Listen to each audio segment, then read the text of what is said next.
Bonjour et bienvenue sous le chapeau des geeks. Cette vidéo est la première d'une série sur les mangas animés de type Isekai. Aujourd'hui, il s'agit d'un top 10 sur les mangas animés Isekai ayant fait un effort particulier sur la qualité et l'originalité du scénario. La semaine prochaine, ce sera un top 20 des mangas animés Isekai que vous pourrez retrouver en cliquant ici dès que la vidéo sera disponible. Je vous retrouve après le générique.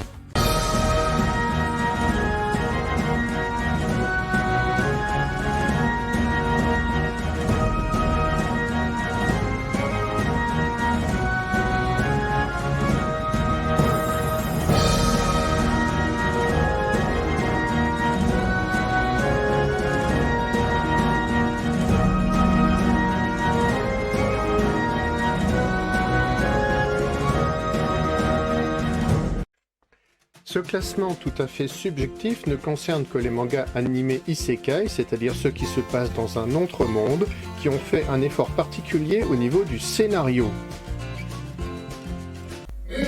Yojo Senki. Pour avoir été d'une arrogance et d'une froide-crotté dans sa vie, un cadre d'entreprise est condamné à renaître dans un autre univers semblable à l'Europe allemande, dans un empire déchiré par les guerres. Le salaryman renaît sous les traits d'une fillette orpheline, Tanya. Selon l'être X, si elle refuse d'avoir foi en lui, son âme quittera le cercle des réincarnations et sera envoyée en enfer pour ses innombrables péchés. En réponse, Tanya lui dit « Je t'emmerde ». Elle entre en rébellion et décide d'entrer dans la division des soldats sorciers, de se battre, puis devient à 9 ans sous-lieutenant de l'armée impériale. Elle espère atteindre un rang suffisamment élevé pour rester loin du champ de bataille comme tous les gradés de l'époque et ainsi éviter d'être tuée. Même si elle parle avec la voix d'une petite fille, Tanya se transforme immédiatement en soldat impitoyable qui donne la priorité et l'efficacité à sa carrière sur tout critère éthique. Atage Shimitsu. Alors là, on est carrément dans le loufoque et dans le contre-pied. L'histoire nous entraîne dans le quotidien de Shibata Kenzo, un catcheur professionnel, déjà ça vous donne le ton quoi, passionné par les animaux et les créatures en général. Un jour il se retrouve dans un autre monde, une princesse lui demande de l'aide pour tuer des monstres. Et évidemment c'est un amoureux des animaux, donc énervé par cette proposition, il effectue un German suplex, une prise de catch quoi, où la princesse se retrouve l'effet salaire. Et au lieu d'exterminer les monstres, le Genzo décide d'ouvrir une boutique d'animaux pour en faire des animaux de compagnie.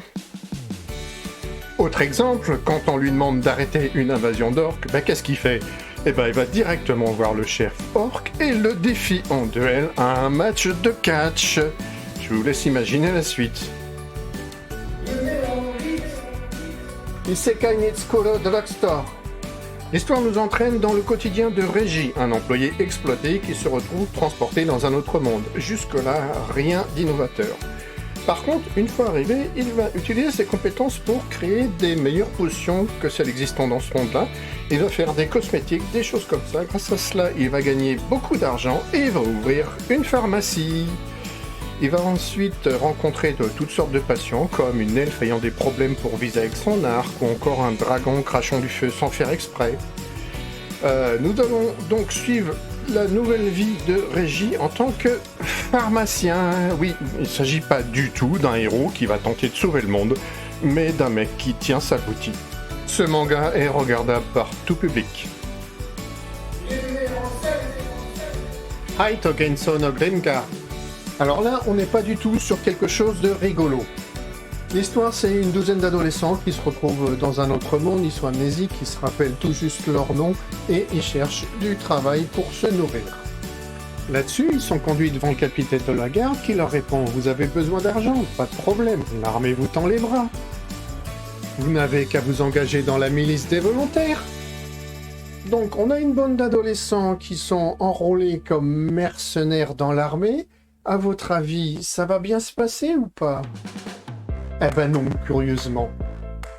Notre bande d'ados se retrouve à risquer leur vie pour presque rien, ils ne mangent pas à leur faim, ils finissent tous à moitié dépressifs et ils ne s'en sortent pas tous.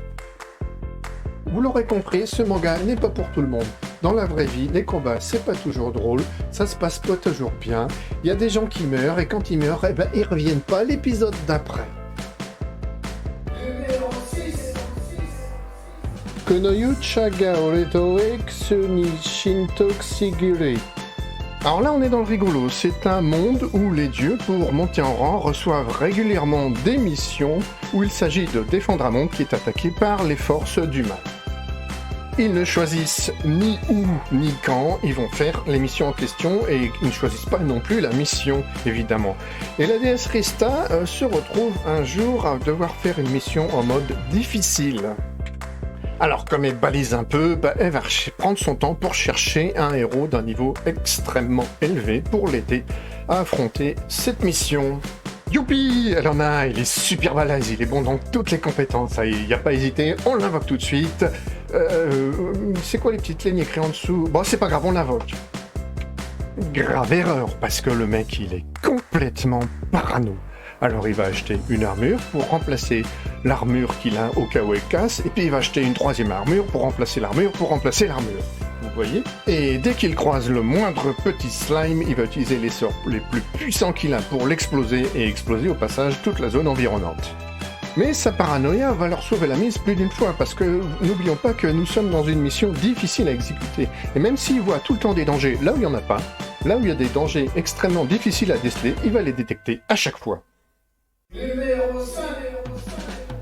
Night to Magico. À la suite d'un accident de la circulation banale, Tsubaka décède. C'était un informaticien de génie, un otaku complet et un passionné de méca et de robots. Il se retrouve réincarné dans un monde médiéval fantastique où l'armée des rois est principalement constituée de chevaliers silhouettes, c'est-à-dire de robots géants animés par la magie. Il naît dans une petite famille noble, rentre à l'académie, mais grâce à ses connaissances scientifiques et techniques, il saute des classes et se met en tête de construire son propre méca. Je suis pas trop méca d'habitude, mais là ils ont fait un mélange des genres réussi. Et du coup, ça donne quelque chose d'original et de plutôt sympathique. Tsigami Chibiku Itsekai Doichu. Mizumi Makoto, un banal lycéen, a été invoqué par le dieu Tsukyoyomi, dans le but de devenir un héros dans un autre monde tenu par une déesse à l'esprit superficiel qui ne jure que par la beauté. Comme il est moche, la déesse en question le rejette et le propulse dans les confins de son monde avec seulement la capacité de comprendre le langage des êtres non humains, c'est-à-dire pas des humains. Mais il a quand même reçu quelques capacités du premier dieu qui l'a invoqué, et il est à présent libre de trouver son propre chemin parce que il n'a rien à faire, donc il fait ce qu'il veut. Numéro 3. Overlord. Notre personnage principal faisait partie d'une guilde dans le MMORPG Yggdrasil. À l'annonce de la fermeture définitive des serveurs de ce jeu, Momonga, un petit peu nostalgique, décide de rester jusqu'au bout. Sauf qu'à l'heure fatidique, où tout devrait fermer, où devrait se retrouver éjecté de force, eh bien, rien ne se passe. Il reste dans son château. Ses serviteurs autour de lui commencent à avoir leur propre personnalité et des sentiments. Eh bien, en fait, il découvre qu'il s'est retrouvé téléporté dans un autre monde avec toute sa base et ses serviteurs. Sauf que pour s'amuser, ils avaient créé une guilde de morts-vivants, donc lui-même c'est une liche, et tous ses serviteurs sont des créatures carrément maléfiques. Sauf que lui, au fond de lui, c'est encore un être humain, et il va devoir en permanence ménager la chèvre et le chou pour pouvoir avancer, découvrir ce qui se passe et conquérir des endroits. Ouais, on n'est pas dans un isekai où le personnage va devoir sauver le monde contre le Seigneur Démon, parce que là, on est dans un isekai où le personnage principal, c'est le Seigneur Démon. Sekai Saikuno Assassin Isekai Kizoku ni Tensei Tsuru. Un assassin d'exception effectué par ses propres maîtres le jour où il se retrouve trop vieux pour pratiquer. Une déesse récupère son âme et passe un pacte avec lui. Il reçoit des pouvoirs qu'il choisit et la possibilité de garder ses souvenirs ainsi que toute son expérience dans sa prochaine vie. Mais en échange, il devra assassiner un héros au sommet de sa puissance car selon les prédictions de la déesse, après avoir sauvé le monde, celui-ci deviendra un tyran démoniaque parce qu'il a trop la grosse tête. Numéro 1. Gate. En plein milieu de Ginza, à Tokyo, une porte géante apparaît. En déferlent des hordes de soldats, des monstres, des dragons. Est-ce la fin de la civilisation du Japon?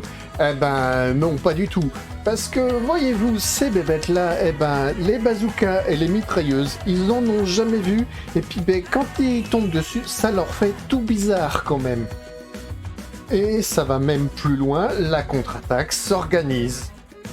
Un contingent plutôt important de troupes nippones passe à son tour la porte dans l'autre sens et commence son exploration. Yoji Itami, un soldat féru de fantasy, fait partie de cette expédition.